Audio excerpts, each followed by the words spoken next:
सुप्तेषु जागृति य एष सुप्तेषु जागृति कामं कामं कामं कामपुरुषो पुरुषो निर्विमाणः निर्विमाणः तदेव शुक्रं तद्ब्रह्मा तदेवामृतमुच्यते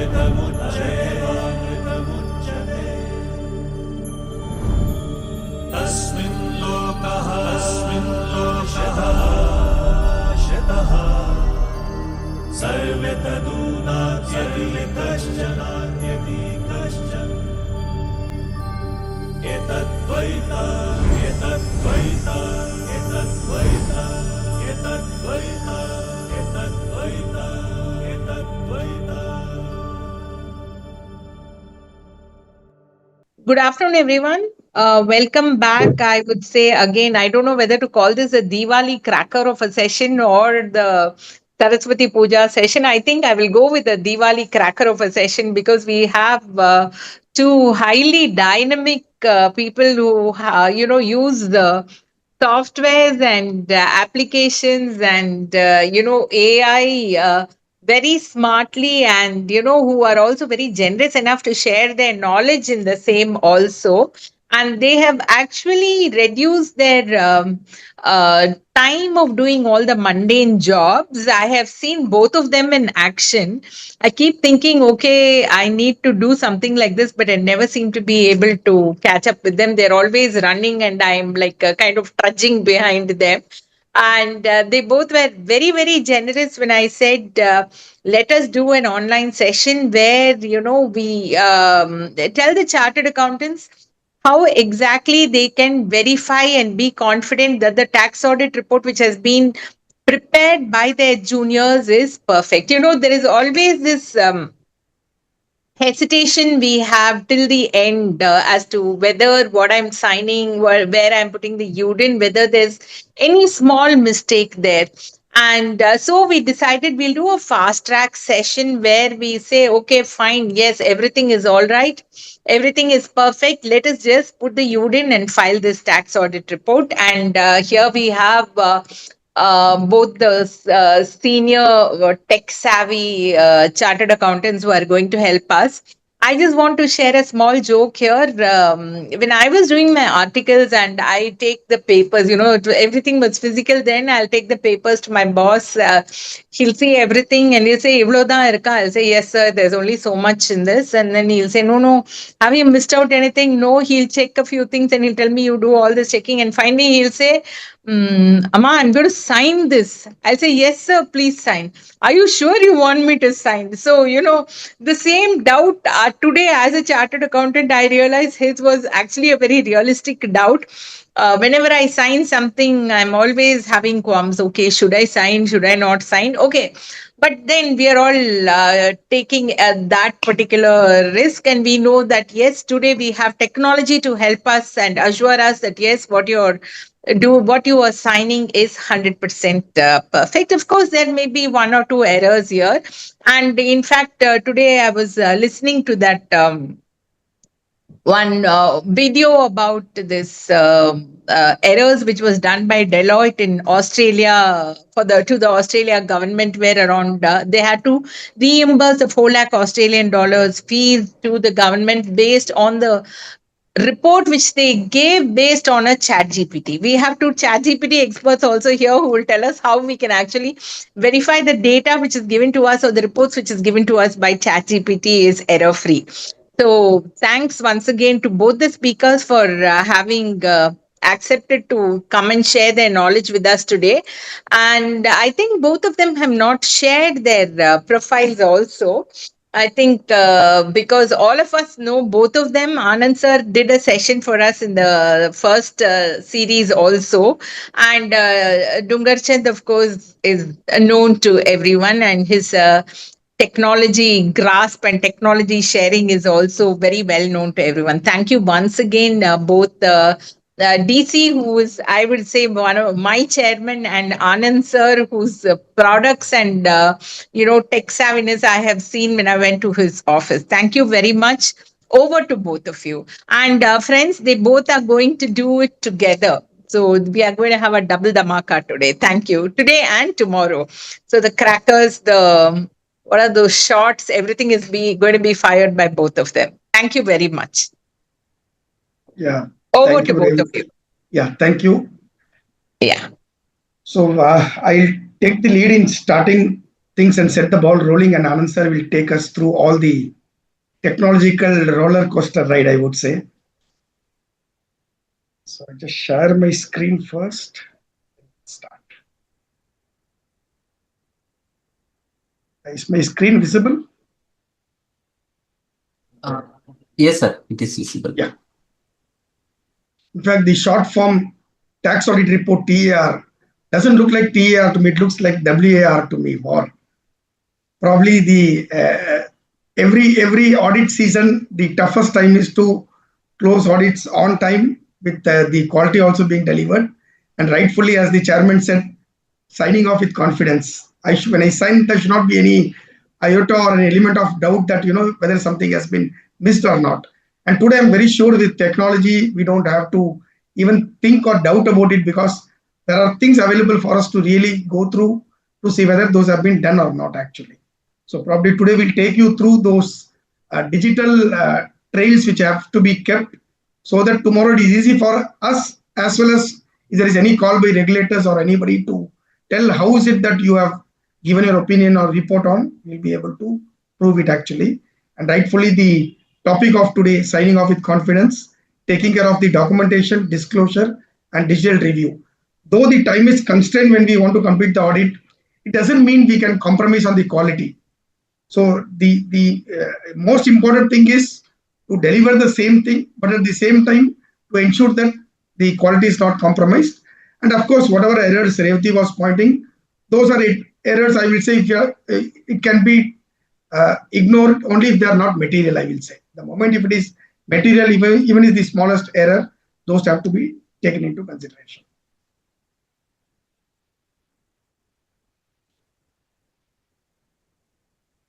So the disclaimer before, all the views are personally mine and Anand sir's. So anybody who has to further kind of probe or dwell into it, you'll have to look for the ICAI publications matters and then go ahead. A small disclaimer before we go, because it is with our judgment, our experience, we are going to share things. There could be a small faux pas where we will request the content of ICAI and other things will prevail over us. So the most important thing for the audit when we come to a closure is the signing off. And why it deserves attention? Because it is at that stage we ensure that everything what has to be done has been done. And after it has been done, whether the necessary evidences are available with us tomorrow to prove that whether we have did that or not. And last but not the least, the ethical responsibility that we have gone through the things and then we are kind of signing off. So today I say also come with a small note on the digital traceability requirements. We will have to ensure that whatever audits we have did, there is a digital traceability available telling that what is from this trial balance I took and these are the data crunching I did and I arrived at this conclusion. So that has to be done. Second, the most important thing is collecting data. Of course, today client sends you some mails here and there where we always insist and tell that boss, if you are sending, please send at one go so that it's easy for us to do the audit. And even if the information comes, it is scattered here and there. Certain comes by form of printout, certain comes by digital way, and then gets difficult for us to track. So today, I think we can introduce QR-enabled forms or link-enabled forms to get all the information so that it is available, structured, and very importantly, later we can retrieve it. So whether it can be done in the last minute, it's a $1 million question. The most important thing for an audit is getting the data, and that too data which is complete for us to start the audit. We have seen in instances where even the opening balances doesn't reconcile. So with all those challenges we have to do, but if at all we are able to use technology, we'll at least get to know stage by stage where we are standing and how much we have to go forward actually. And the peer review today from 1/1/26 is going to be applicable to every audit firm which is doing statutory audits. So more than the audit documentation, the readiness for peer review is also required. And friends, let me tell you, it might not be possible for us to do a separate assignment to see that whether we have did the documentation right for peer review. So the idea is to create documentation then and there in such a way that it creates a digital traceability and as well as readiness for the peer review. And last, there can be regulatory scrutiny which can come in the form of from the income tax, from the ICI, from the tax audit quality review board, and any regulatory body. And I feel if you have did the job correctly with all the documentation in place, I think we don't have to worry about it at all. And I will only tell that it is only during the first audit it is difficult, because I have today seen many firms who have got that peer reviewed now. They say, sir, this documentation was very much possible within our ambit to do it and complete it. So it's very much important that we kind of be prepared for any regulatory scrutiny also. And the objective of this will be to see that we are building a compliant, consistent, and unwavering confidence in every engagement we do. So the important essays which come into picture is essay 230, which speaks about documentation, where it is clearly defined how it has to be done. And if you don't have time today, I think you can take a cue from what Rajinikanth did. He took a book and swiped across his face and got everything read. Today you can use a lot of AI tools to upload the essay 230 and say, I'm doing a tax audit for so and so concern, the type of concern, be it manufacturing or trading. You can give some extra information and tell what are the documentation you feel I should be able to keep it and give me a checklist. Today AI can help you do that actually, which will make our life easier. Because many a time only with our experience we can enhance, but today the first draft or the most important things today AI can draw, generate and give it to you. Second, after things are being done, forming an opinion. Of course, here we have a standard opinion which we have to give in 3CB or 3CA. But there are certain things which calls for observations. There are certain things which calls for qualification. So that has to be put in the appropriate place when we give our opinion, because though a separate report for SA 700 is not required, but your 3CA, 3CB acts as an opinion in lieu of the audit report in lieu of the SA 700. And if there are any modifications later, telling something has gone, you'll have to follow SA 705, where it has been clearly told how the deviations and the modifications will have to be dealt with. You have to call for audit report like, I did a small error in 3CD. Can I just like that go and revise the 3CD? Please don't do that. Go through SA 705, where you have to take the client into confidence, recall the old audit report and then fresh issue a new one. Because otherwise what will happen, it will tantamount to issuing 2 audit reports which can create trouble later. So we'll have to be very careful. And then a nice quote which is being in this put in this slide, that your audit file should tell the full story, even if the auditor is not there to narrate it. I always tell my articles also that if you go on a leave after you complete the audit midway, and there is some other person who is taking over, he should not be even calling you and checking what did you do. That must be the documentation put so that it is easy for us to verify and then form an opinion.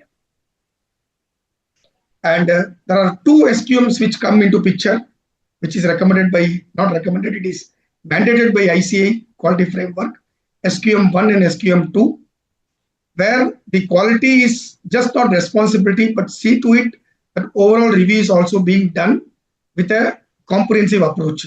It's not telling that, putting a tick mark that these things are there, I'm done with it. No. You'll have to dwell deeper to see that the review actually takes care of things, to see that nothing important is actually missed. The SQM 1 is for the quality management for firms that perform the audits or reviews the financial statements or other assurance or related service engagements. And the SQM 2 speaks about the engagement quality reviews. So the role as per SQM 1 for the engagement partner is to lead the engagement and ensure that the quality is maintained within the team for the audit. The reviewing partner comes after that. He will perform an independent evaluation of engagement quality. Now a question may arise, sir, ours is a single proprietorship firm, sole proprietor firm. We don't have 2 people, 3 people. What do we do? In that case, take the help of the senior most article who does the smaller job and the bigger task is done by the partner actually. So that there is a small differentiation between a task done and the task being reviewed actually, because it is very difficult to review our own tasks. So it is better that it is allotted to somebody senior of performing the audit, and then it is being reviewed by the partner. Second, as when it comes to independence, the engagement partner is the one who is part of the engagement team and is throughout engaged. He is getting engaged in all stages of the audit, whereas the review partner comes into picture only before the report is issued, after the engagement is over, which means he is not forming part of the engagement team. He is an independent person who will come into picture only after the audit is ready and before the report is issued.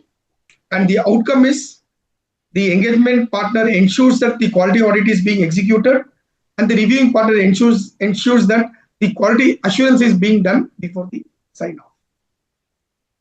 So today we have divided our session into 3 layers. Layer 1, the data and arithmetic integrity, which ensures that all the inputs are being properly put and being mapped. 2, being the analytical review, where you check the logical consistency of the financial ratios, trend analysis, finding outliers, whether we have missed anything, areas where we should be concentrating for the audit. And then layer 3 is the disclosure and documentation, the final part, because it is only this disclosure and documentation which will speak about all what you have did in layer 1 and layer 2. How much our work we put in layer 1 and layer 2, if our disclosures and documentation are not going to convey that, or things are going to get missed, then there is no purpose in doing all these things of layer 1 and layer 2 correctly. Layer 3 is equally important, I will say, more important than layer 1 and 2, because it is this where you give a certificate telling that things are fine or not fine actually. So there should be a clear demarcation of the role, and I always tell the clarity avoids chaos. So it is the first level staff who does the data tagging, uploading the evidences, does the initial compilation and gives you the draft 3CD. And then the second level person, manager, who does the logical review, reconciliation, analytical checks, and then reviews things whether everything is fine. And the last, the partner or the reviewer comes into the picture, ensuring that whether the proper disclosure record have been made, validates all the judgments, and then signs off that everything is right actually. As I told you, where there is a shortage of people, where 3 people cannot be given 3 different roles, we'll have to couple it up to see that it is kind of balanced. And as rightly told by the chairman, tag before you think, review before you sign. That's what she said, that before signing, please ensure everything is done, because once it is signed, then you cannot go back actually. You're telling that I missed X or I missed Y. So as I told, the documentation is the backbone of any audit.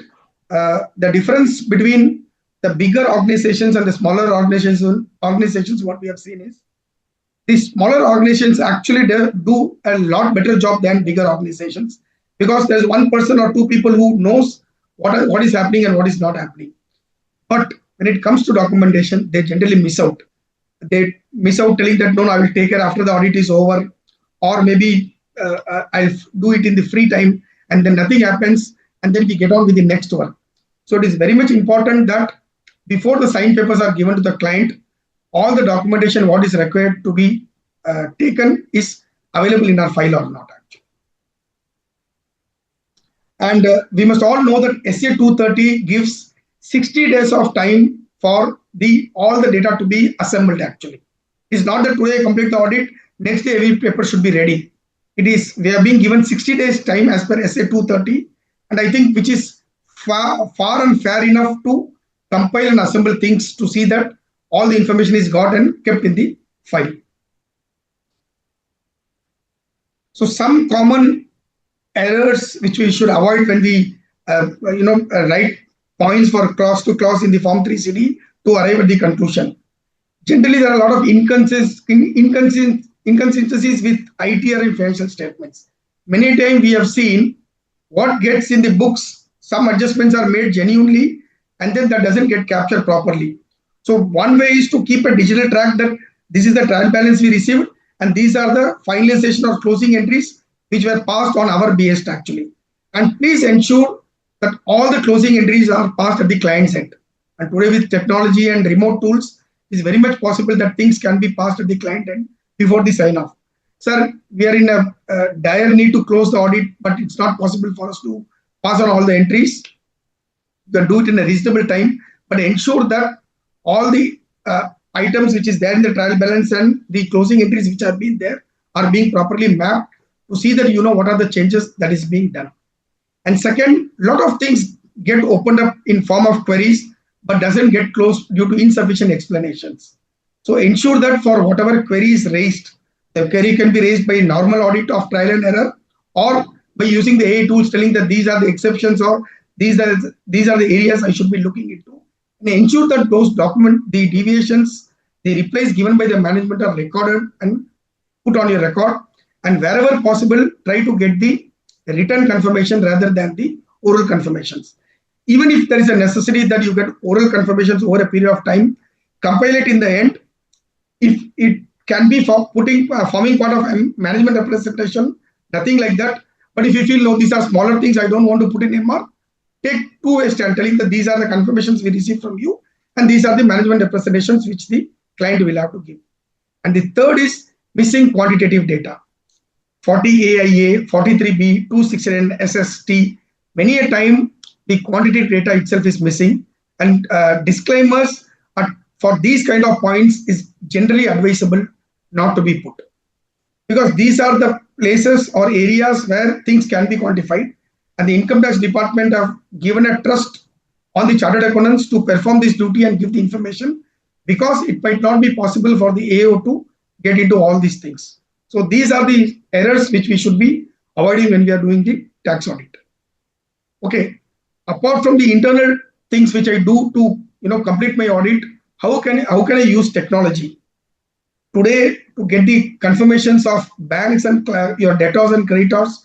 You can use technology. There are tools available. IC is also having a tie-up with one or two vendors, and for banks, the banks collectively have come with one tool known as digital balance confirmations, where today the client will have to enroll, you will have to enroll, and then you'll be able to kind of get confirmation from the bank online. You don't have to kind of send letters where they send back, and few banks also miss out to send. So that is possible using technology. Enhanced tax audit utility. IC has come up with a lot of materials and publications, including tools for us to do the audit with ease. AQMM speaks about how we should improve our quality standards. You can pick out the ones which are relevant for the tax audit and then embed in your audit. And very importantly, have your own model checklists, because what is being done by me may not suit the next person also. So whatever under your environment you feel that this is how it can be done, and it can be done without compromising the quality, please prepare checklists so that it becomes easy. And checklist, please ensure it is not mere ticking. Ensure that those things are being done and evidence is also being attached as an annexure or maybe as a snapshot or screenshot to ensure that that is being done. So this is one such tool I will take you through. You can see this digitalbalanceconfirmation.com.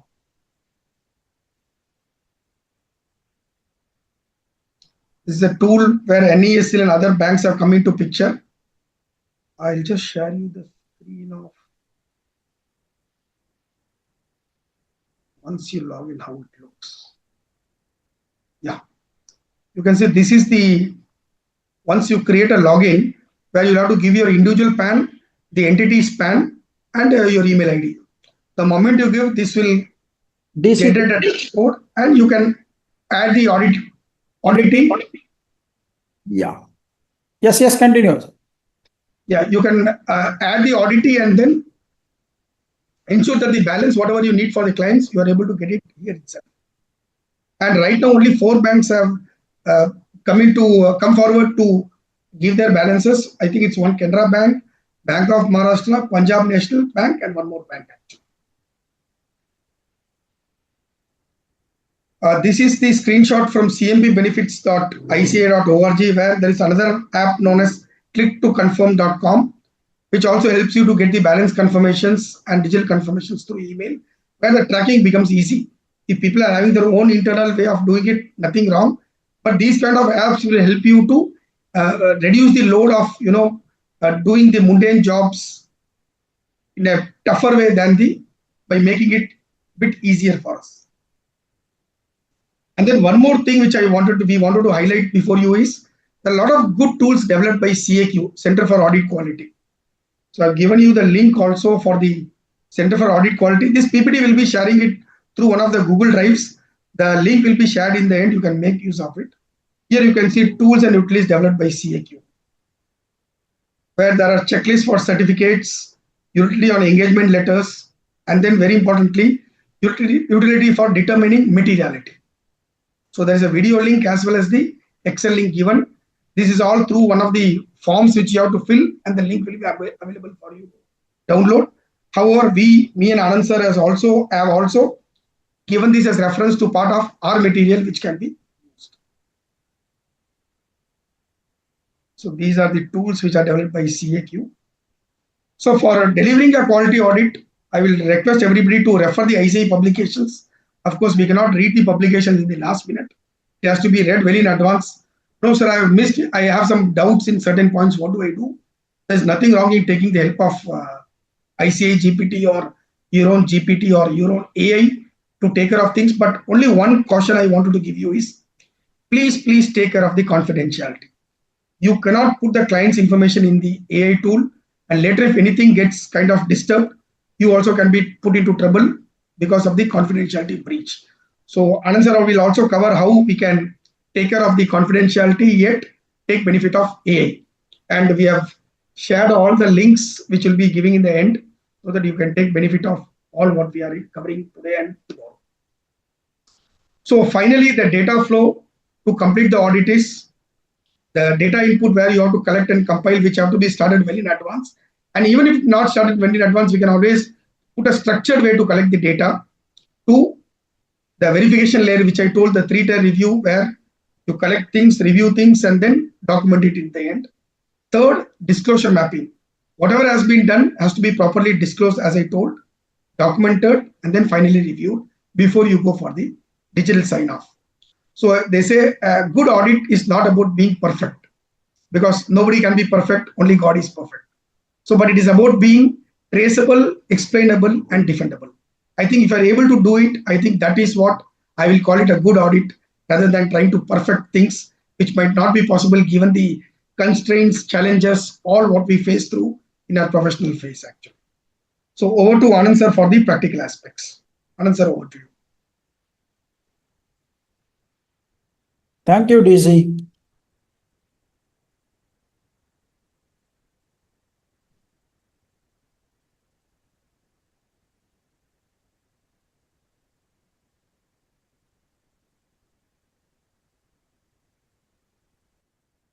Thank you, SIRC and the chairperson of SIRC for giving me this opportunity.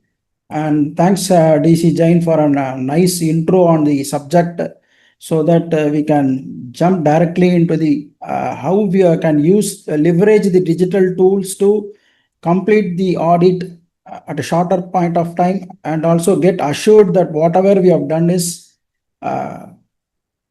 at a standard which the ICA and the international community expects. So our motto says, awake while others sleep. So to sign with confidence, being alert to omission, inconsistency, and non-disclosure that others might overlook. So have pulled in our motto with the signing of things. So what shapes desire after desire, our motto says, is continuously striving for higher quality, integrity, and professional skepticism, never complacent. That indeed is the pure ethical independence, objective judgment, and purity of documentation. No one ever goes beyond it. When our audit documentation and digital trails stand the test of peer review, tax authorities, and time, it is immortalized as quality work. One may think why so much a theoretical thing has been discussed before jumping into the practicality. The prime focus of practical issues, unless and until we come to know what is the background or what is the importance of doing all those things, then we will be able to appreciate how the tools or what the procedures, what we are following is beneficial to in concluding things. So let me skip this screens and I will go to the Excel sheet, how we can classify the checklist in a level 3 approach, the 3-level approach, how we can classify.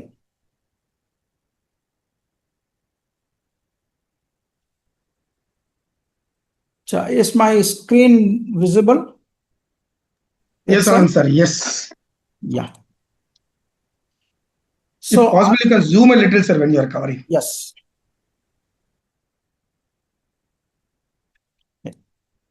What is this 3-layer approach? It is nothing but classifying the entire structures into the most important, what we call in a inventory valuation, ABC analysis. That is what the 3-layer approach, what we discuss on this. So depending upon the various classes 1 to 44, it will be advisable to classify them according to these layers, so that our concentration will be more on layers which are most important, and also the focus is between the persons who are doing. So the layer 1 may be focus area by the assistants or the persons who are actually doing the audit. The layer 3 may be the partners or review partner who is going to review the entire working. So this is how we can classify and have a focus on attention which is most required. So this is this Excel sheet will be sharing. This is only a model thing we have prepared, and any customization you can do, or you can create your own thing depending upon your firm's policy and firm's requirements. So what this actually does is, based on the various layers, say layer 1, depending upon various aspects of the various aspects of the Form 3CD, the relevant class reference and verification that has to be done, you can mark this as completed or yet to complete, or this particular class is not applicable. So once you mark this in this layer, it will calculate the percentage of completion, and based on this completion, you will get an overview what layer is completed at how many percent, what is the due, and it will show a RAG. RAG is nothing but red, amber, and green. So red means you have to, it is in a critical stage and you have to complete it. Amber means it's going on, and green means completed. Based on this color combination, you can get assured that where it is actually stands. So in a visual representation, you will be able to get a confidence level on at what stage things are done. And wherever some medium practitioners or large practitioners normally have a task management schedule which take care of all the tasks at a software level, you can also try to implement a task management software at your organization, maybe a Excel based or a Google Sheet based, which will be apt in finding out at what stage each and every client's work is there, and you can have a monitor, and that monitoring reduces time a lot. So past 3 or 4 years, we have been implementing this task management application, which will be as a great helpful to us in finding out where the work is, at whom the work is pending, and what we can do in speeding up the work. That all these things it takes are. So layer 2 is nothing but a middle level management which sees whether all the working papers are indexed, cross-referenced, and whether class-wise validations are done, and judgments, whether any provision entries or any discussions which you had that has been marked, and any clarification which you have sought has been, we have received that clarification and proper adjustments have been made. And the trend analysis, what is the trend analysis we have done with respect to the industries, with respect to the previous years which has been done, and reconciling the computation with the financials, and also in line with cross-verifying with the AAS, TAS and the 26 AS and also with the GST portal values. And all these things will be covered in layer 2 by the middle level managements or the engagement partners. And layer 3 is of course the verification by the review partner or the partner who is going to sign off, or it is just the sign off layer where it will give an assurance of the overall consistency, what are the high risk items, what is the action taken on these high risk items, and whether disclosures are properly disclosed of. All these are a checklist. Just you have to click the drop down and select whether you have completed or not. So once it completed, you can find it out as and when it completed. Your completion percentages goes on, and it is giving a value which is within your purview. All these are formula driven. You can change accordingly. Certain things are we have left it to the users to get the changes done as per their requirements. That is why we have not completely overall the entire worksheet. This is only a model worksheet which you can use as such for your tax audit workings. This layer 4, this is left blank. It is an optional thing. It is for peer review or QC review. And if you have a QC policy, or if you wanted to have your peer review done, you can have this completed. This can be done after the sign off procedures and after your compiling of the 60-day time limit of compiling the particular audit working paper. After that, when you're going, before submitting to the peer reviewer, you can complete this and keep it. So peer review being once in 3 years, of course, you can take after 60 days, this layer 4 has been completed in all respects. So that whenever peer review comes, it will be a complete worksheet. You need not revisit everything. You can directly submit the papers to the peer reviewer for their certification.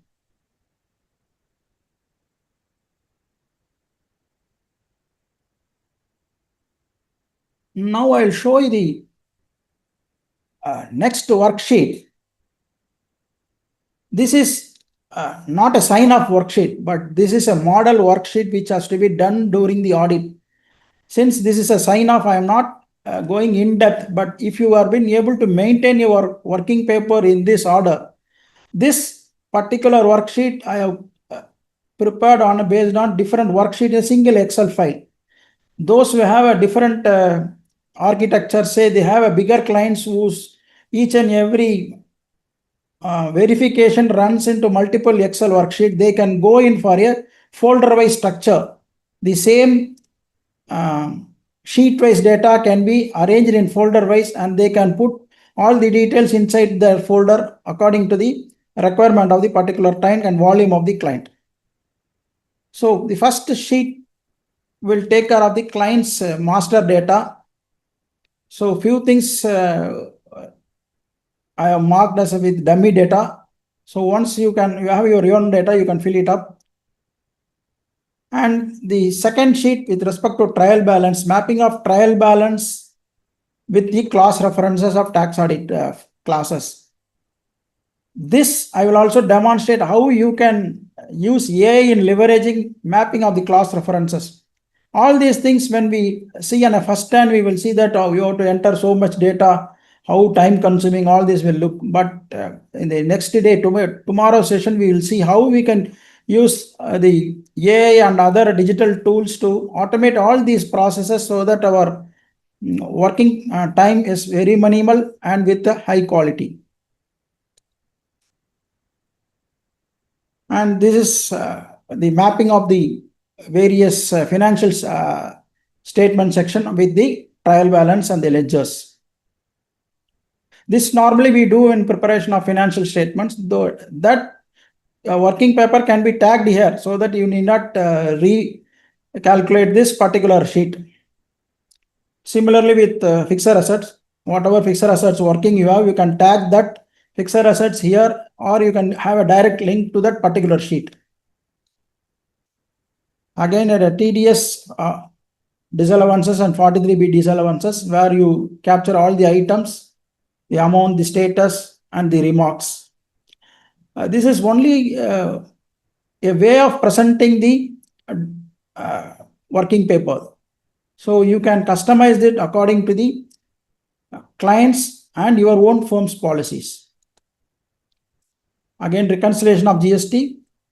So this is only a total figures which we are populating. You can have month-on-month reconciliation that can be captured, and that can also be tagged here. The 269 SS and T, the stock movement, and of course the analytical things. And all these comments and status will able to you to drag what are all the anomalies which has been actually in the financials, and what is the decision you have taken based on those things, that you can tag all these things here. And of course, Benford test, which is a excellent forensic test available. I will also demonstrate how you can have, we have a separate Excel template for analyzing the data using the Benford law. We will see that when we come to Benford. So this is an excellent tool where we have a law which says, based on the digit of the particular starting digit of the value, that is amount column, the deviations which is observed and what is the expected. If this, as the difference between observed and expected is more, then that particular value items need to be further looked upon for any other anomalies. And most of the cases, if there is a deviation from the expected, the various forensic studies have shown that when the deviations are high, there is always a chance of errors or misrepresentation in the particular block, or there may be some fraudulent transactions in that block. That is what the studies have shown. So this is an excellent tool which we can use in finding out, but there are some limitations which we will I'll explain when it comes to showing that the usage of the tool itself. Next come the related party, which we can map it here. And class-wise disclosures are there. So different classes and what is the working paper references with which is being done, which will be tagged. All this will give you a audit trail from the books of accounts till the tax audit class 3CD, that is the class-wise tax audit 3CD form. You will be able to trace what we have done and how we have done and how we have tagged those values from the books of accounts. This have a greater traceability of from the bottom to the top approach. And of course, the partners review note, whatever the partners review and what is the judgments made by the partner can be captured in here. And this is AI verification summary, which I'll show in tomorrow's session, how we can use the AI in finding out what is the differences in TB with respect to 3B or with respect to 26AS or whatever way we can use the artificial intelligence in calculating all these things. And of course, the no data classes, when there is no data or there is no transaction of specific, we will capture in a different sheet. And the TAQRB checklist, whether the eligibility and ceiling, say within 60 tax audit, the ceiling is there, whether the engagement letter is signed and dated, whether 3CB, the SA 700 classes, the responsibility of the management and the responsibility of the auditor classes has been inserted properly in the 3CB, and qualification and notes separated and observations are mapped properly. All these things will come under this, the TAQRB checklist. There is a lot of errors and omissions have been pointed out in the TAQRB, which you can check out whether we have been addressed all those things. And this is how we have these different layer documentations, what the each things which says about what we can do. This is nothing but an AI prompt which is for different layers. So when we wanted to compare the trial balance with 3CD, we can give a prompt saying that compare TB totals with 3CD classes, say 9 to 14, those classes which have the values which has been drawn from the trial balance. and list mismatches greater than 500. This will give you a mismatch table based on the TB, and you can very well compare all those things. So GST based books, you can provide the GSTR 3B or all the 12 months GSTR 3B and the TB and the 3CD. You can upload it to a AI, and it can give you a variation summary. It will give you a wonderful summary. And also it depends upon how you train the AI and how long you are going to use these things. And in preliminary stages, most of the things you gives good job in giving you better answers. But when your model is trained for a long period, the results are say wonderful, and it will meet your firm's requirement. And ratio analysis, you can ask the AI to compute various ratios, variances, and also comment on variances. That can be done using AI. And any 3CA, 3CB remarks, which is having a inference or which is having a impact on 3CD, that can also be culled out from the AI using the AI tools. This is a review dashboard which will show what are all the final outcomes in a graphical manner, so that the review partner say you need not go on verifying all the sheets. A review partner can see the dashboards and see what is the requirement, and they can follow up with the engagement partner or the engagement person who is doing the audit.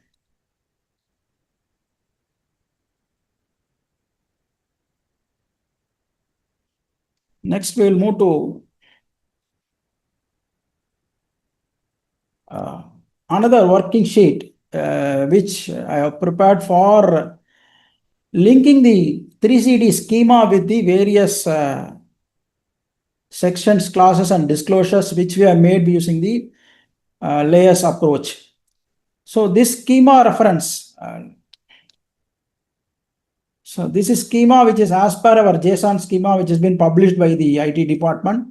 And you can have this particular, say if sometime when error appears, it will only say that this part A, there is a missing information, or there is missing information in form 3C discal value to say, but we want to find it out what it is. So we have mapped this to the particular schema. So it is within level 1 and level 3, and it comes under accounting, and inventory valuation and method and changes is the short description of this, and the section is 145A.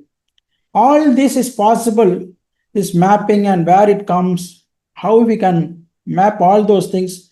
So AI takes care of all these things. Whatever the Excel sheets I have prepared entirely is with respect to usage of AI, and hardly it took few minutes in preparing all these things.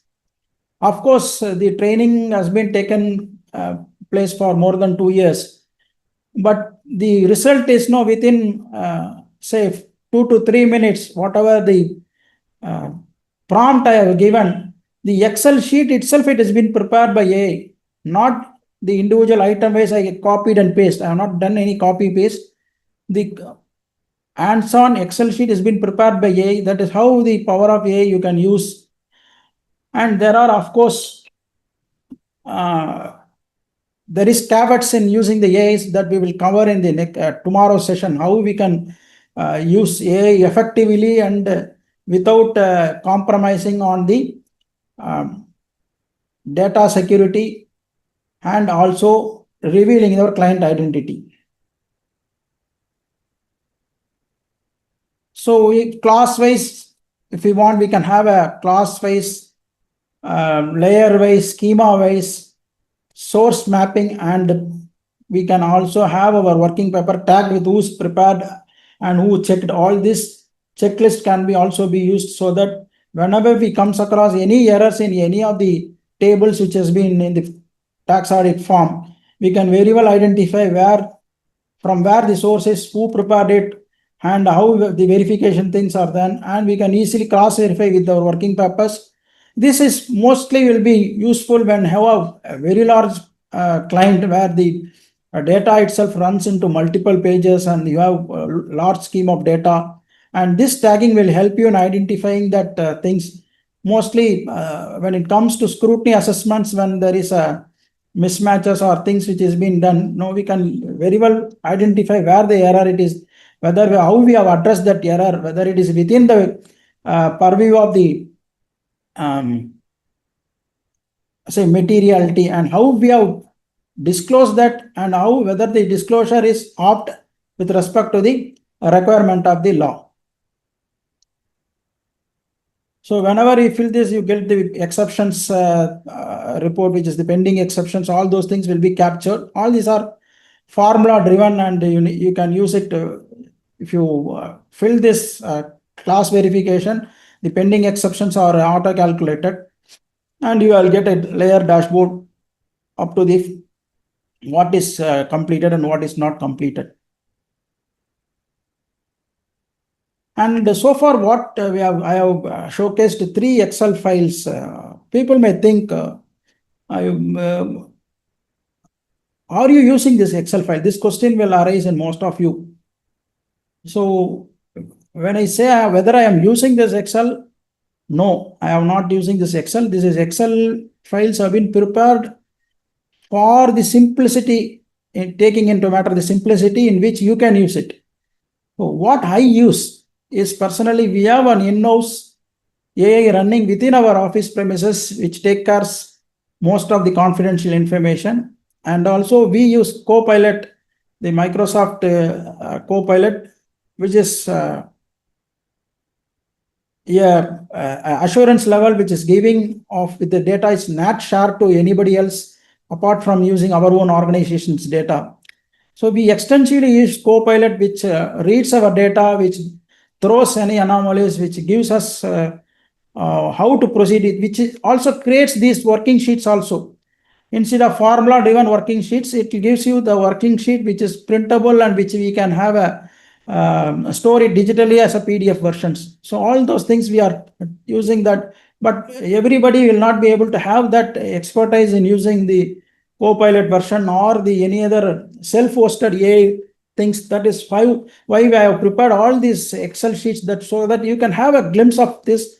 And anybody who was nascent in using AI tools, or want to have a documentation which is in line with ICA requirement, they can straight away use these Excel sheets to complete the things. If it is coming, say if you have a larger client, you wanted to have even more better working paper templates to be prepared, you can always have an AI to assist in preparing, or you can always create your own templates based on this in line with these formats.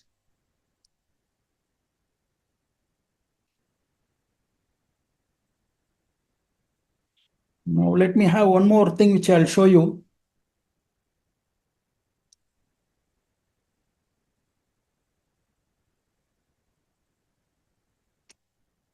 This is what the Benford law analysis, which we can use in finding out any anomalies in the this is normally, it is not in the sign off stage, it is in the preliminary audit stage we have to do it. But since we wanted to show the how the digital things can aid in having the work done at the quality which is expected at a higher level. So this Benford analysis, this sheet which we'll be sharing, you need not have to do anything, all these things. You need to copy and paste the various amounts column. I will try to demonstrate how we can do it. I'll take one purchase and I will show you how it is.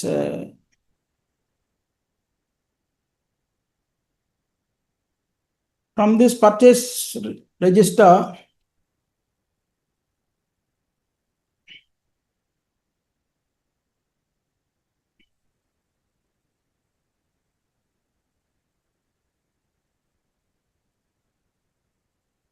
I'm just placing the values, pasting the values from that.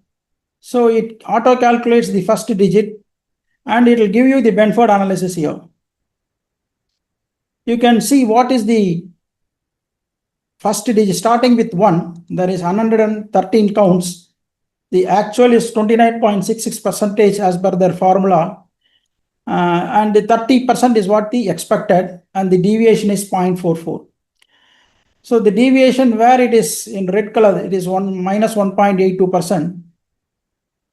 You can take a sample from the numbers, say the vouchers or the purchase values, which is starting with 4.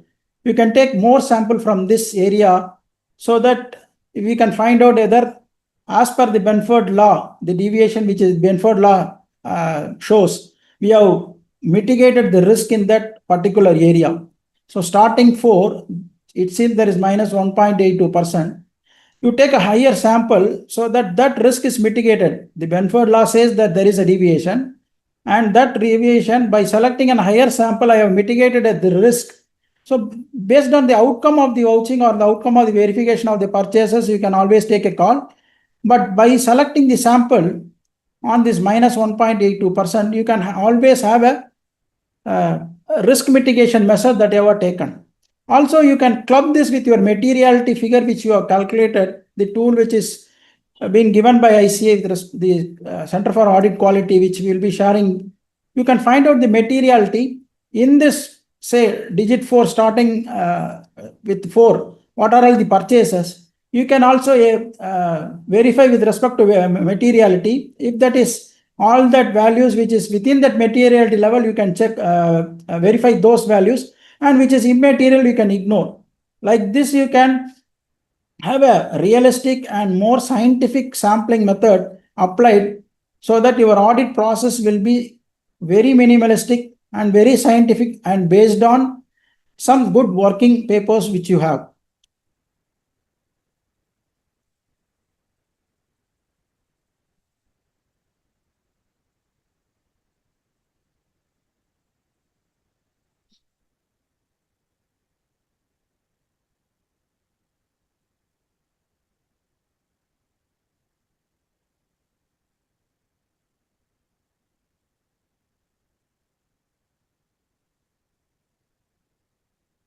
Now let us move on to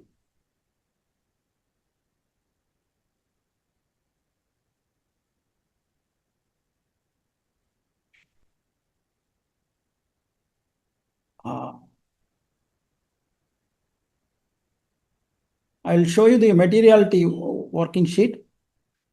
This is what the ICA's materiality calculation Excel, which will ask for the entities and the materiality planning. Normally we start with the planning stage, and if there is any revision during the course of our audit, we'll have a revised estimate of the materiality amount.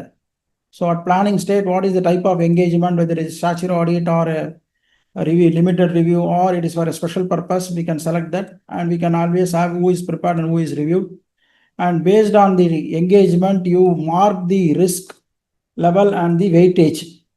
And based on this, and based on the profit figures, what you provide, it is a profit-oriented matter or a not profit-oriented, you will get a materiality. With respect to this, you will give two different materiality. One is the performance materiality and the clearly trivial threshold materiality. And depending upon where you use the values, you use these values accordingly.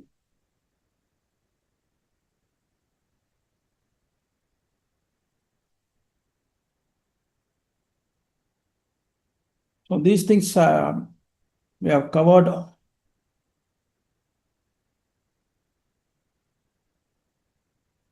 SLA and lag tracking. SLA is nothing but in service level agreement, where we, whatever the engagement letter we have issued to the tax audit assignment, and based on the engagement letter, whether we have been in line with the time schedule which has been taken care, to find out what is the target range for each layer, whether we have completed in layer, we will be able to track the performance matrix.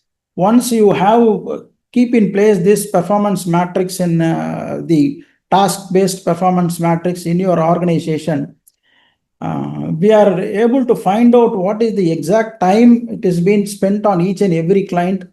And based on that, we have been able to find out what is the exact cost involved in completing an audit. And we surprised, we have found out there were huge differences between the cost and the fees we charged. And few of the clients which is very, very low fees charge, we have been able to say goodbye to them this year, so that we need not spend more time and energy on low revenue audits, because audit itself is something which is risk prone, and we have to have so many things. Just because the fees is very less, we cannot compromise on the quality, we cannot reduce our documentation, we cannot have anything which is reduced based on the fees which we charge. But very well, if we are able to have this tracking mechanism, we can find out what is the gap which is there, how we can fulfill this gap. Certain gaps which is say a particular client, no preparation of the entire working paper takes 10 days or 15 days. Say the TDS workings take 1 or 2 days, or there is a huge time in reconciliation GST. There it is doesn't commensurate with the fees which we charge. Then we can always find out alternate means where we can reduce the time and energy, so that optimum utilization of resources with the least cost, so that we can maximize our profit. That is our motive we can do. Certain areas where the fees cannot be drastically increased, the reducing the time taken in completing audit without compromising on it. That is what the present 2-day session is about, leveraging the digital things to reduce the time taken in doing the audit, and also ensuring the standards that has been to be required. That is what we are focusing on. There is always, when we use the digital tools, the possibility of reducing the time is a lot. Without AI, let me have before this AI, 2 years before, which where we are not using AI, and when we have been wholly dependent upon the Excel worksheets or Excel workbooks. If we use the Excel formulas and whatever the functions which are available in Excels, in a typical small medium practitioners who do not use the Excel formulas and who do the Excel formulas, you can there can be a 40% reduction in the time taken in completing the work. So there are advanced formulas. What I have demonstrated in the Excel sheets, or AI has used only the older formulas. If you are being able to use the advanced formulas, the time taken in completing any tougher task will be very, very minimal. So the Excel has come, the new version of Excel has come with so many lot of formulas which reduces time, which we in our office utilize a lot of these things in our office. That is why I have not demonstrated those papers which use an advanced formulas, say for comparing 2B versus purchases. I will demonstrate one tool which has been developed using AI, but previously what we used Power Query to match the 2B versus purchases. All these are available earlier in the Excel itself, which most of us are not utilizing to the capacity which an Excel can excel us in doing the work. And this layer 1 checklist we have shown you, and dashboard monitoring we have seen. This is also we have seen. This I'll show. This is what the particular thing. So if you wanted to, in this Excel sheet, if you wanted to, this is a template. If you wanted to have a new client, just click that new client. It will show you the enter the name of the client. Say I'm saying ABC Private Limited. If I click OK, you know what it will do now? It will remove all the whatever tags you have already made, and will make the worksheet blank for entering the data for a new client. So now a new worksheet will be opened. So you can very well use this for the new client. So this ABC Private Limited is filled, and you can work it on this. And once you are completed, if you click the export report, the main sheets which is required for the purpose of printing and keeping it as a document, which will be generated as PDF. You can also alter whatever other sheets. So the dashboard sheets, the main sign-off summary, all these 3 sheets only will be converted into PDF so that you can keep it as a reference for your working paper file.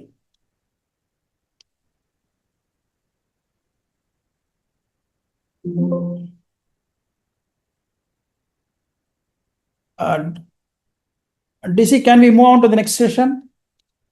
Yes, sir. Can you demonstrate what the utilities you have been using? Yes.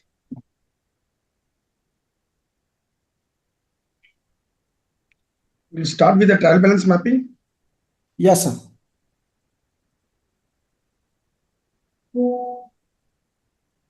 Friends, should there be any questions, you can put in the chat box. We'll try to cover it today. If not today, we'll try to cover it tomorrow.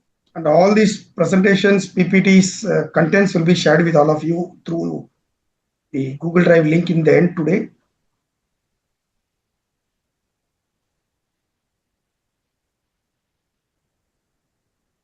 DC, are you sharing or? Yes, I'm waiting for you to share. Yeah, one second.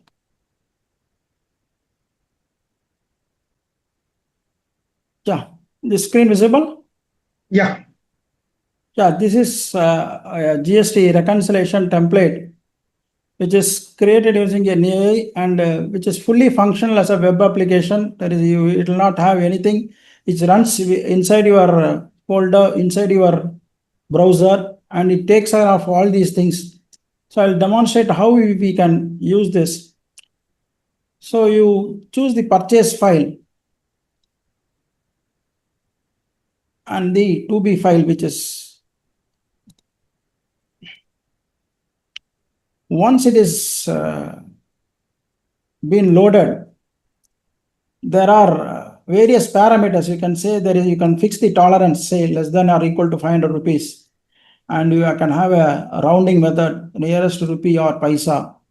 And you can have a matching strategy, which is whether strict GSTN plus invoice number or GSTN plus invoice plus date, or you can have a fuzzy fallback based on the other parameters to link the figures.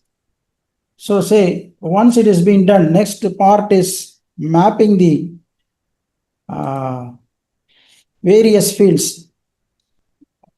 Second. Now, first we have to mention in which row the header the values are there. So in this particular purchase register, it is in header row is 8th row, and in this 2B it is in the 2nd row. Once we select this, you can see it will automatically map certain things. Few things it is not mapping. So taxable value, since it is from a tally columnar, it is a value field which has been mapped. And the total value is nothing but the gross total. And party name is nothing but the particulars. So the 2B mapping, it is, since it is being from the GSN website, it takes care of all these things. So once it has been done, you can click run match. So once you click this run match, you can find out so various matched things, unmatched and unmatched inward only and 2B only figures.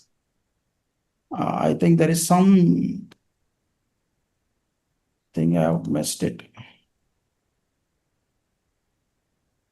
Number.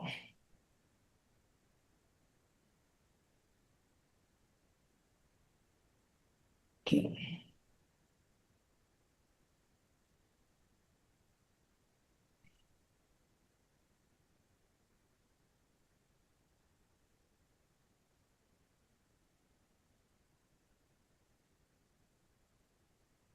Okay. So now it has worked out. So this is matched entries which has been there. Since we are given 500 rupees, it shows some variances. Less than 500 rupees, what are the differences? It is shown under matched category. So all these things are available to be exported. You can export whether the matched as CSV values or unmatched ones or unmatched as per TB and you can also export vendor-wise summary. So that vendor-wise matching also it will take care. So this is a tool which been developed using AI with a simple prompt, and it is not something which is I have innovated. It is based on one of the chartered accountant who have done this, and I have only tried to find out how my trained AI is able to do it, and it did a very excellent job in finding out how it worked very nicely in verifying the 2B with respect to purchases.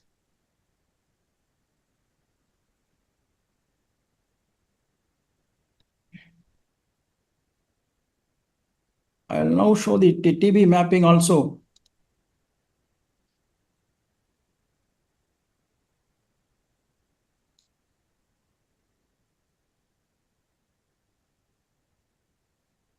Even otherwise, what we can do is, if say we have two set of data, the purchases as per the GST site and the purchases as per tally, you can upload to Excel to Chat GPT, of course, masking the client details, and Yes. tell kindly compare and give it to me. It Yes. might, if the data is so huge, it might not give things at one go, but most of the things it will be able to do, and you'll have to kind of use some reiterations to get that cleared actually. Yes, that is more when you have a data of smaller extents, you can always do that. And I'll also demonstrate the masking also. One second.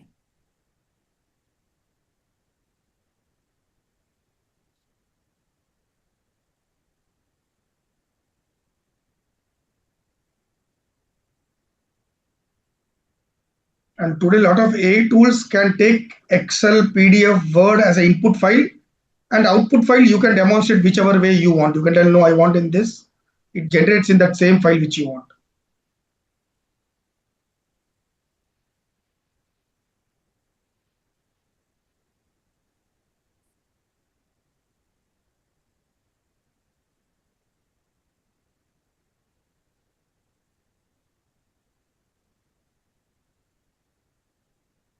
Yeah, this is it visible, this PDF reduction? Yeah. Yeah. This is also, it has been developed using AI because most of the reduction tools which is available, either you have to upload online or a paid version is only available. So I have given a prompt for to the ChatGPT to provide me a tool which I can use it for reduction of PDFs. So when I open a PDF, I'll open some.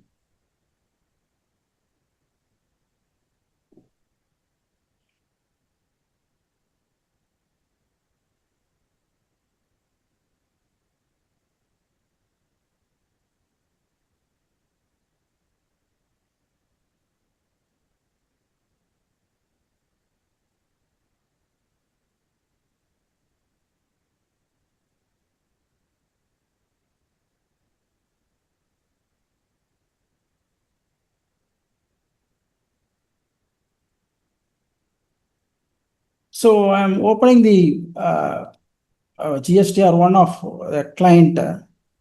So you can see it is marking the GSTN, the AR, and what are all the figures which we need to mask, it will show. So you can also have a custom marking. Say I don't want the client name also to be marked. I can have this reduction to ask. Then once you select this and say redact and save, it will ask for a folder where you can save.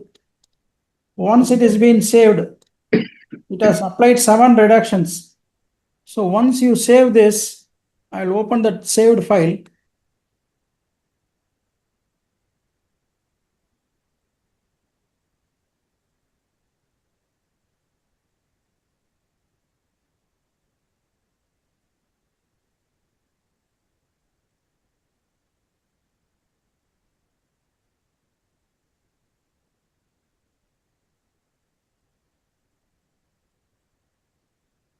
So it will mask all the sensitive information which is available here.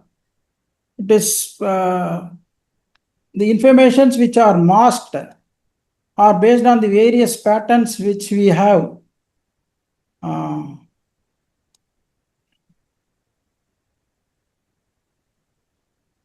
So just I'm opening a tax audit guidance note for whether how good it works.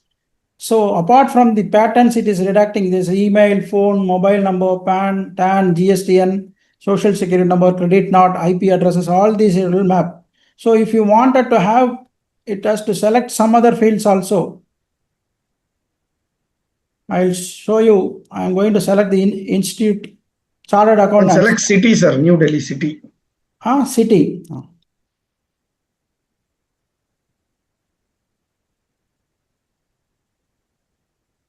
Second. So it will ask for. So once I select this text, so redact name or text. So it will select that particular city name wherever it is available.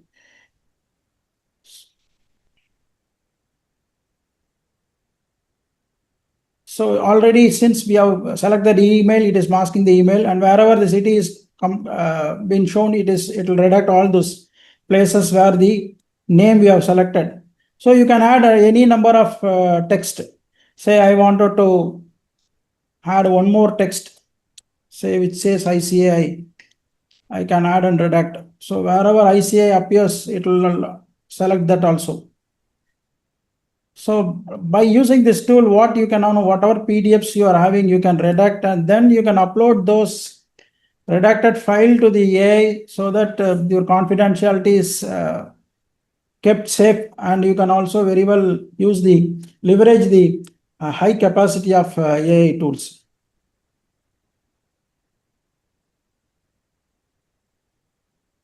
Only one thing we need to be careful is if the documents are scanned, then this will not work because it takes it as image. Yes, we should see to that it has been not a scanned PDF image.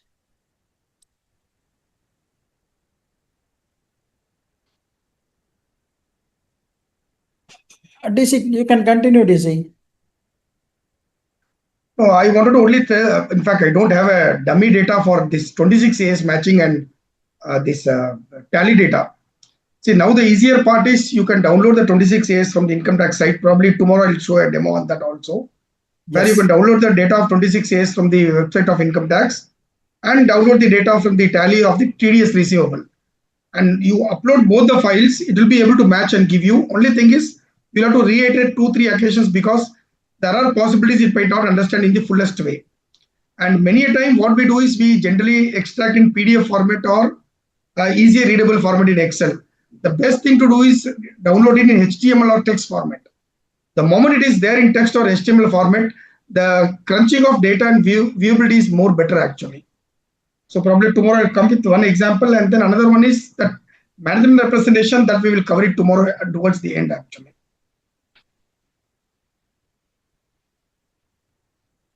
And on what Aanand sir had covered, for a lot of points in 3CD, we might require information which has to be taken from some other place. The simplest example which we saw was like you need to type the business codes when you are telling nature of business. All these days during manual time, what we used to do, we used to give in our own words. Today, your selection of business code matters more because a lot of scrutiny picking happens because of these codes actually. So these codes, if you can put it in Excel format, which I'll show you once, one of the files which I've already shared. Just give me a moment.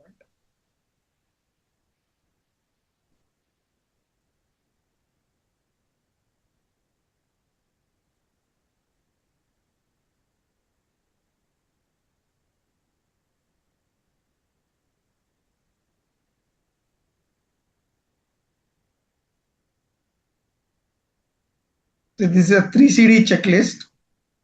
And then I given all the business codes as per income tax along with the nature of business and the codes. Now I will use a simple VLOOKUP formula when I'm preparing 3CD, telling that the moment I type whatever number here, it should be able to pull and give it to me. So now for 16002, it is accounting, bookkeeping and auditing profession. And the moment I change the code, say 16001, I don't have to manually get into telling what is the name, do a cut, copy, paste. I've simply used, of course, I've used XLOOKUP. For people who don't have XLOOKUP, the later one, you can use the VLOOKUP, where it goes, searches in the information which I have provided here and gives the information. Or if you want to find, say somebody is doing grocery, say somebody is dealing in sugars. So manufacture of sugar, it is 04006. You can see automatically the code and this thing has come actually. Now you may ask, sir, I'm not good in Excel, what do I do? You don't have to worry, you can go and ask ChatGPT straight away telling, I have a code which has to be picked, or probably I'll show you that as well. I have a code and the nature of business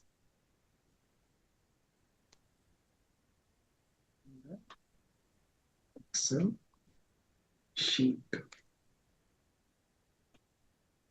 And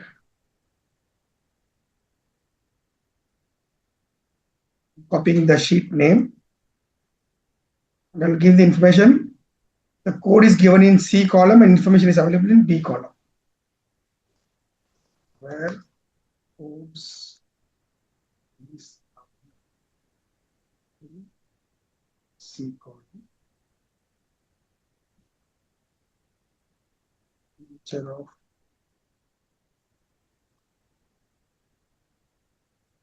business in B column.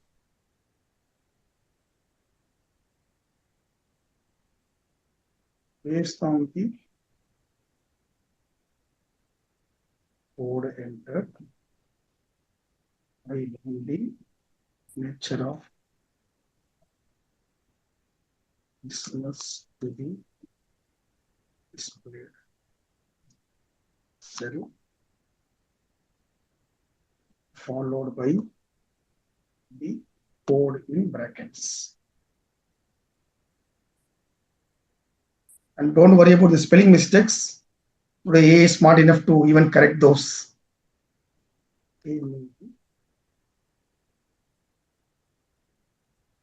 Excel function. And if you have Copilot, you can straight away start typing that in your Excel tool itself. See now, I just have to copy the code. Go to ChatGPT, go to the Excel sheet. We'll try out here. So I'm giving this code here, it says code not found, where it has been linked to E2. So I'll map it to F17. And even that I don't have to manually tell, I can tell ChatGPT that instead of E2, point it to F17.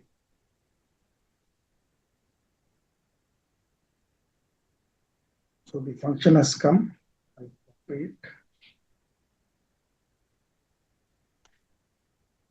Now the moment I type 4006, it does not come.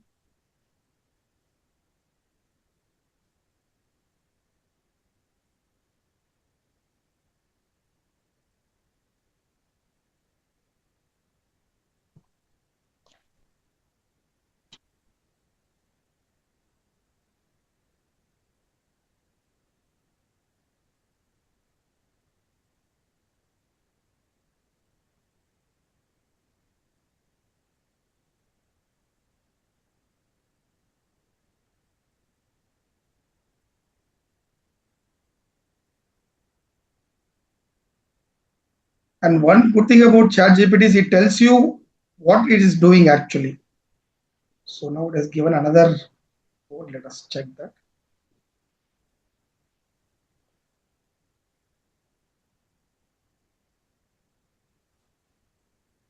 See, now it has come.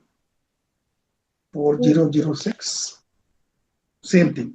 So I don't have to worry about generating a complex formula, as Aanand sir rightly said that today it is only for you to visualize what you want and then get the function done and get answers done actually.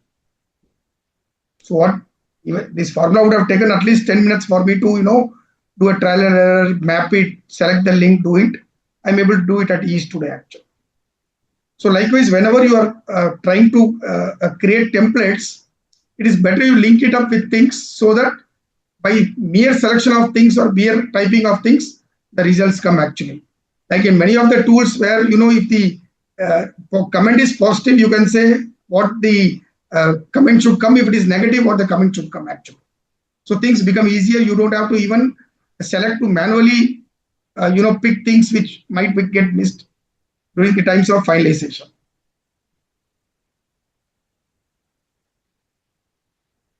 And then a small comparative analysis which Aanand sir did show in his file, where automatically the information gets picked, and then the small variance analysis is also given for you to see whether there is anything which you have to look into.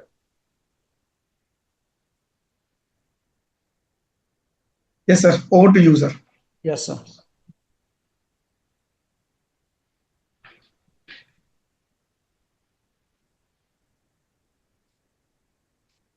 Yeah, this is one example file I have prepared with the demo data, where from the trial balance we are mapping the tax audit classes, the various classes. Once it is mapped, you will get what are all the ledgers and what are all the 3CD class which is being mapped. Why this mapping is essential is to find out and ensure ourselves whether we have picked up all the ledgers in verifying whether the 3CD class is applicable or not. That verification we can have it on hands-on working sheet, which gives us the what are all the based on classes, what are all the values which is from the trial balance, and from that values what is going, we are going to infer that we can have it, and we can also tag all those things to the ITR6 values. So now from the book value and the ITR6, this is actually we are picking the same value to demonstrate that I have added 1,000 rupees here. So there is a variance showing. So from the books which has been picked up from this trial balance, if you enter the ITR6 amount, I will give you the variances. You can find out whether the information is fed. Mostly whenever we use the softwares for preparation of tax audit and the ITRs, the softwares take care of all these things, and some softwares we manually enter these figures also.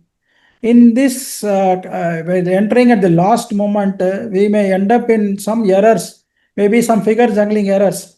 If we have a verification sheet like this, then we can ensure that the correctness is ensured, so that there is no mistakes which has been getting uploaded in the final figures. So the 3B figures, which is on month, which is you can populate here. All these things, it is nothing, copy paste is not required. Always you can tag it with the figures which is you are having. Say for you have GSTR 3B PDF files are being generated and you are being saved in a particular folder.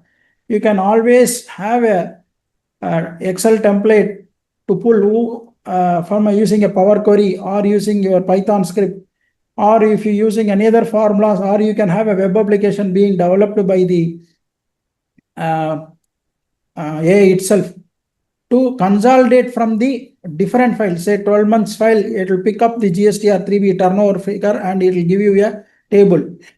Or you can redact the 3B, 12-month 3B, feed it into the AI and ask it to consolidate month-wise. It will give you wonderful results. If time permits, tomorrow we will also demonstrate that how you can use those things to pull out values from this GST file, because this 26 says AS also. And this GST book monthly figure which we enter, then it will give you the GST validation, what is the differences, what is the variances. And similarly, we can have a TDS reconciliation also. This is TDS as per books, and it is as per 26 AS, what is the TDS due to us. So it will map those figures and it will give you a TDS mismatch. What is the difference between book value and the 26 AS TDS value? What is the variance? Whether it is a mismatch or match, it will give you. All these kind of things can be built depending upon the requirement of a particular firm and a particular client, and you want have a live session thing how we can build. So I can give you a prompt. So I'll show you one prompt how the AI can generate these things within few seconds. Say I have a ChatGPT, a subscribed version. Whenever you are going to use on a mission critical things, always don't go for a free versions. Whatever softwares I use, I don't rely on any free versions or any things. I always have a paid version. Or if I wanted a free version, I will always see to that it is not a demo version. It is free as such. The software itself is free, which has been a license which is been given by the developer of software to free to use license. If it is there, I will use all. Otherwise, I'll go switch back to the paid versions. This is a paid version of GPT, which I can use a GPT-5. Say I wanted to generate a checklist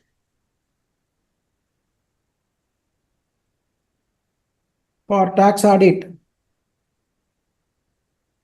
43B disallowances for a automobile manufacturing company having a turnover of 300 crores. So the more precise the prompt is, the more precise the result will be. So now I am going to see that the checklist being prepared by the ChatGPT.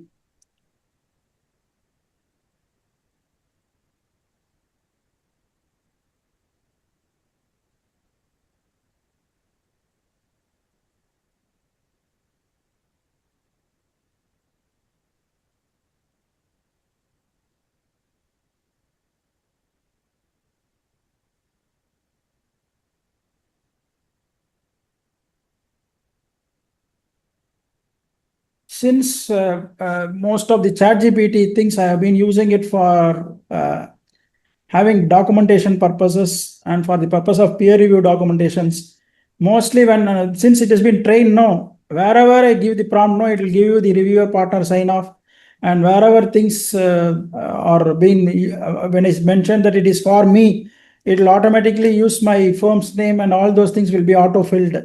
This is how it is training gives a better edge in when getting things done from the AI. So now it has said it is giving all these things. It is also asking me whether I wanted to generate as an Excel checklist template with conditional color code for paid, not paid, disallowed, linkage with 3CD ledger, supporting evidence. It will be formatted for partner review, layer 1 to 3, and export ready for audit file.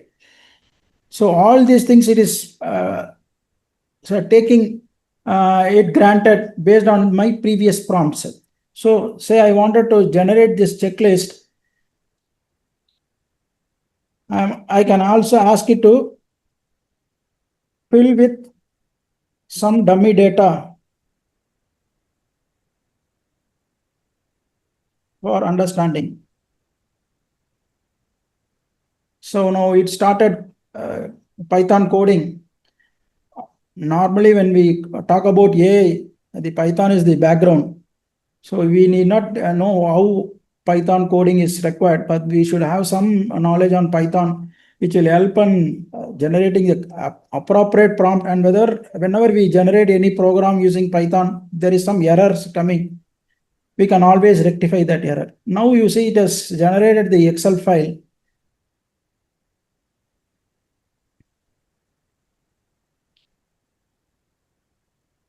So from 1 second.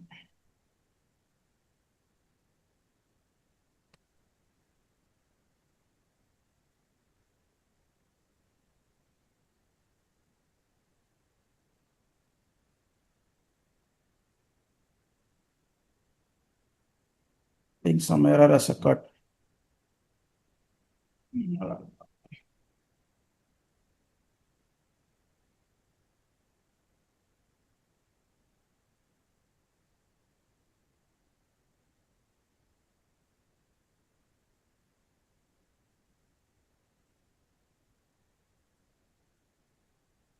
Now it has given only a draft template on what the disallowance, what the remarks. But I wanted this to be a working paper template which can be used by my audit staff. I can refine the things you have provided me.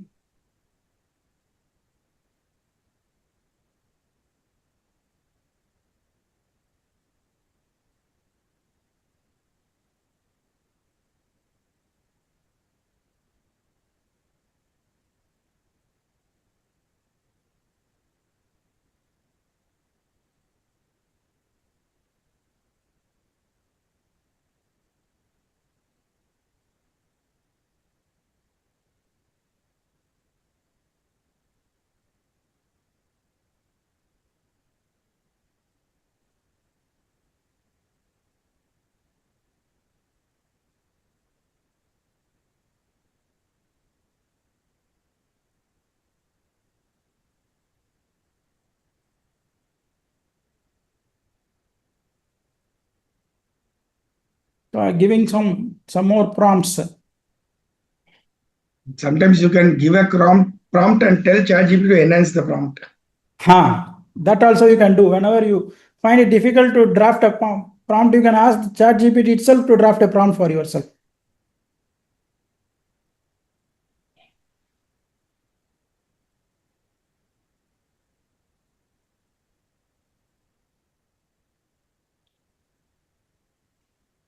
What it does is, it is assuming certain basis in which the trial balance would be, and it is preparing all these things. So if you have your own trial balance, you want that to be used for working. Say you have a tally trial balance, or you have some ERP trial balance which we will be using for your client. You can directly feed the trial balance to the AI and ask it to prepare from the trial balance. Then it will give you wonderful result.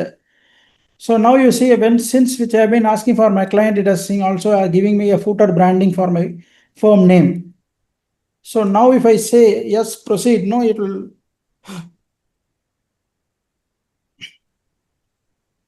start generating the Excel.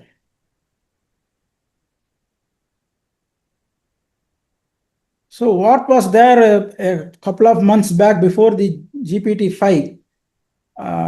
Now it is excellent. The GPT-5 is able to generate the results within a short span of time and with accuracy level of more than 90%. So coding also, it is able to generate so much things. And also you can have your own, say instead I don't want to put it in GPT, I wanted to have a tool developed for me so that I can use for different trial balances. I can very well say to it, prepare a Python program or an HTML program, what I have demonstrated in reconciliation. Similar HTML program, I wanted to have this mapping. It can generate various programs for you. Only thing, it is a trial and error. Sometimes error may occur. You can copy paste the error and then you can rectify. Some level of knowledge with respect to programming and with respect to working of the computers is essential for troubleshooting. Or otherwise, it is very easy for, you need not be a big full-time programmer or a full stack developer to know all those things. But it validates all these things and it will give you a wonderful program. And if you say you are unable to paste the error, but you wanted it should be a functional thing, you can always give more prompts to the AI to say that I am getting some errors. You reiterate and check and provide me an error-free software. Then it will recheck itself multiple times. Then provides us a error-free software. So now it seems that it is given an 43B working paper for auto manufacturing. So now you see it is well formatted. It is formatted for my firm's name and for the financial year 24-25. So various sections and 43B group, what is the amount paid before. This is a summary sheet which picks data from here. And also it is also giving the path where I can copy and paste the path where the data is stored. And I have not given anything about tax audit, how it should be, say it is giving paid before due date, yes or no. So it is giving a drop down whether to select yes or no, select enable editing. So based on this, the summary sheet is getting filled. And from trial balance, you can copy and paste what are all the values which is available in the trial balance with respect to the 43B disallowances. Or you can mark the entire trial balance here for the 43B classes applicable balances. You see it is giving some table references, the ledger codes, the ledger names, of course the credit balances which triggers the 43B disallowances. And validations, unpaid liabilities, where ITR, before ITR due date is equal to no, result is 8, it is based on count. Total disallowance under amount under 43B, TB difference with respect to credit and data amount 0, and also gives a sign of who is the reviewer or the designation. Like this, you can build your own working papers depending upon your requirement. The more you give the say instructions to your ChatGPT or the any AI, it will start understanding your requirements, and based on that, it will give you the values. And one more thing, whenever overuse, I think most of you would have known. So whenever you are using this kind of thing, there is an optional settings available where I can say in data controls, improve the model for everyone. I have made it off so that whatever the data I am getting trained, that model will not be available to everyone. So I don't believe this 100%, but most of the things, whenever this is off, it will not use the whatever data which I am providing, whatever the training I am giving to my model, it will not go to the public domain. This is what I ensure, but it is putting it off. In a default setting, it will be on. So whatever you share, it will be available to the general public. Data as such will not be available, but there will be some information or something which is what you do know, it will be available to the other GPT users.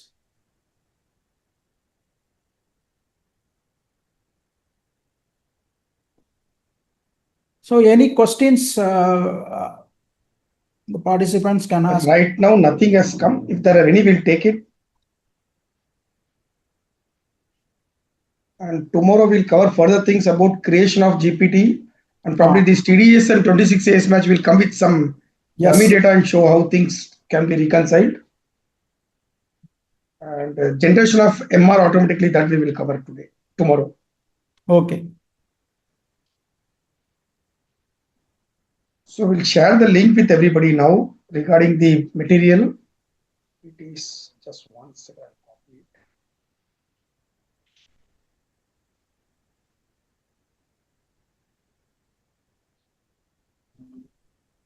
I put in the chat box. I'll share the screen also.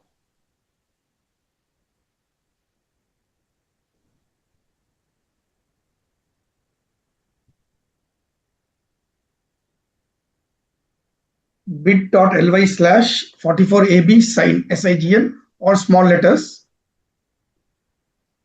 This will give you all the materials and contents, and we'll be using the same link for tomorrow. For day 2 also, whatever is there, either we'll add it beforehand or we'll add it after the session. Both the presentations also shared in the link, so you can verify those things. Sir, we can upload in our SIRC site this data? Yes. Okay. Yes, you can. Okay, thanks. I think then we'll meet tomorrow. There are no questions. So we'll meet tomorrow, and probably more of practical aspects, how it can be done and documented, we'll cover tomorrow using AI and other things. Answer, anything else you want to add? Before winding up, let me have some, whoever wants, whoever a small, medium practitioners who want to have your own AI, which you say you have a high net worth value clients you don't want to have it experiment with the public GPTs available. It is always easier to have your own GPT built in your own premises. And of course, it will take 2 or 3 months time. But there are different options available. You can always experiment. And with the cost of the system, say you build around a Mac machine, a Mac Mini cost around 55,000 rupees. With that, you can have your own GPT model running in your own office premises, which you can use it for your own clients, and you can the reduction and data privacy, all these things you can very well forget about this, because it is running inside your premises and it is trained as per your requirement. And also we are experimenting with our own data also. There is a concept called RAG. The earlier RAG I have spoken is with respect to red, amber and green. This is with respect to RAG in terms of AI. It is nothing but whatever data which you have, either Excel sheets or PDF, it will convert into some junk characters or some text characters in a different chunks. It will store in a vector DB. It is nothing but a database which will store the vector values of these things. Once this DB is created and you are able to link that DB to your self-hosted AI engine, then it is nothing, it can do wonders. Whatever the data which is available, which has been converted, along with it is artificial intelligence. Say you have one, it is like what say an experienced person, 20 years or 25 years experienced person, who knows the client in and out for past 10 years, who is assisting you in preparing the tax audit or a statutory audit. How good he can work. The similar kind of output you can expect when you build a self-hosted AI along with the RAG vector DB. That whoever medium practitioners or whoever sensitive information can think about and start building that. And it is, if you wanted to experiment, our ICA's GPT is like that. ICA's CA GPT, of course, they are tied up with Chat GPT. But the data which is they are having is the entire publication of ICA has been say segregated into different buckets and different depending upon say whether it's a direct tax committee or indirect tax committee or whether it is a CA journal. Everything has been done. And also ICA is in the process of developing their own GPT. It is in trial stage. It is being experimented by the ICA staff. I think it will be made public to chartered accountants soon. So it has been self-trained also. Those models will be available for us as a ready reference in preparation of documentation, other things. But when you have your own model aligned with these things, no, say you have a ABC client, you wanted to prepare the entire documentation set, or you wanted to cull out the entire transaction which required to be verified based on the materiality figure. I will demonstrate how we, based on an example, what we have done in a Python program, which will pick the samples from the entire tally daybook and will provide us what is the sample based on the materiality figure. The materiality figure thresholds you can always mention in that. Based on that, it will pick up. Similar thing, you can have your in-house AI to be trained and give all these papers. It can throw entire papers and it can do any entire things. So what is this cost involved, all those things? The cost benefit, what I have done is, no, I have reduced, say, for example, one staff or one articles I have reduced. The amount I spent on this AI is only to that extent. Say monthly I'm spending 5,000 rupees. It is just an amount which I am going to spend for an article assistant at a junior level stage who need to be trained. So now I have they say at same cost, a trained AI is available with me to do the same task at a much faster rate without any redundancy. That is what the cost benefit which we have arrived. Though we have a micro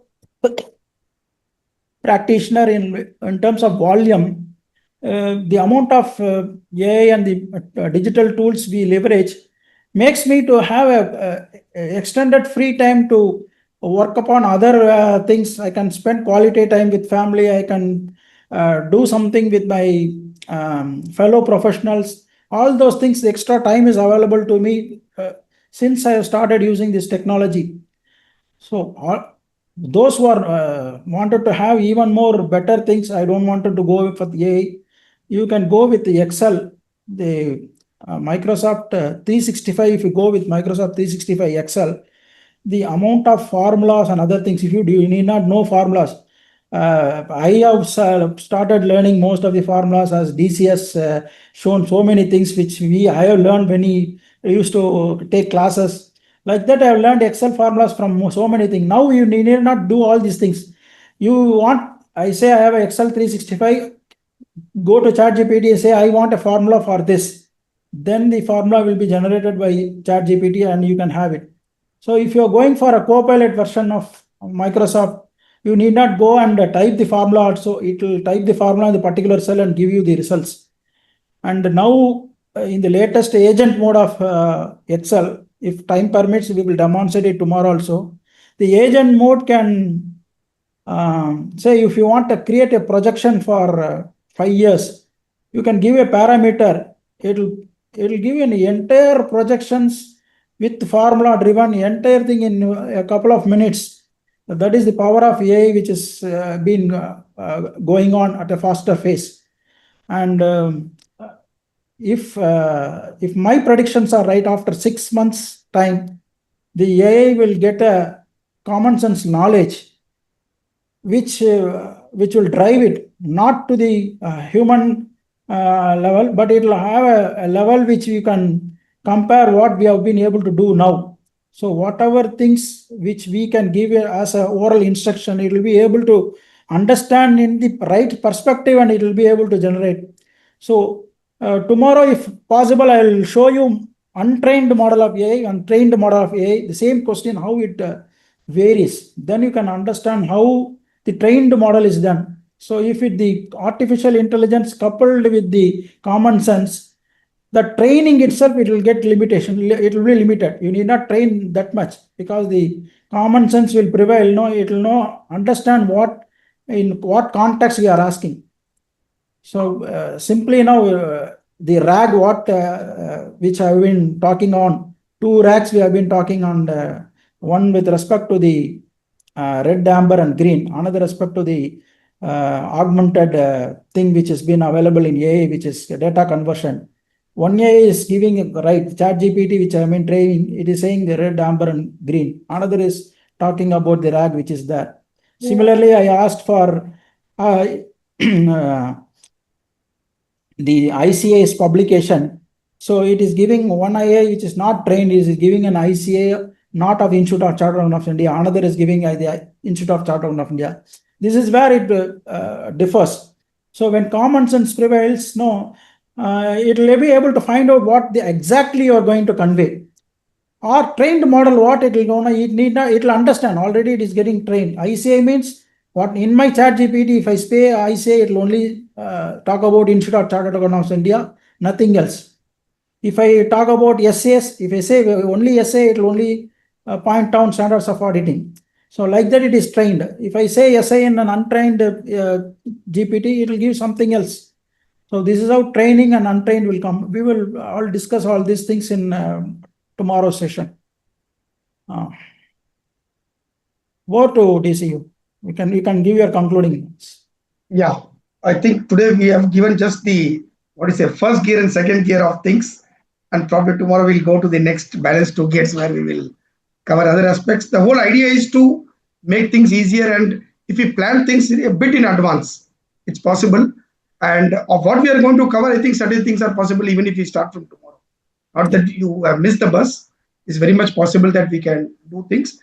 Only thing is when you are using AI, which I keep telling is take care of the confidentiality part, because if any data breach happens and some confidential information goes up in public domain, we can be put in trouble. That's my only worry, because today we are at the urge to close things, including what Revati referred about the Deloitte's case, where they also wanted to give a report in a hurry and they used the AI tool and got caught that things were not right actually.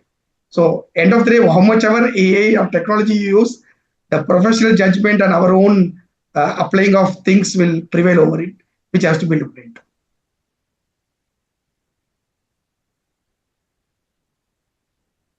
Radhakrishnan sir has switched on your video, sir. You want to tell anything? V. Radhakrishnan sir. Anybody wants to ask and unmute yourself and fine, sir. I think we'll wind up and tomorrow we'll meet again at 3 p.m. Thank you, one and all.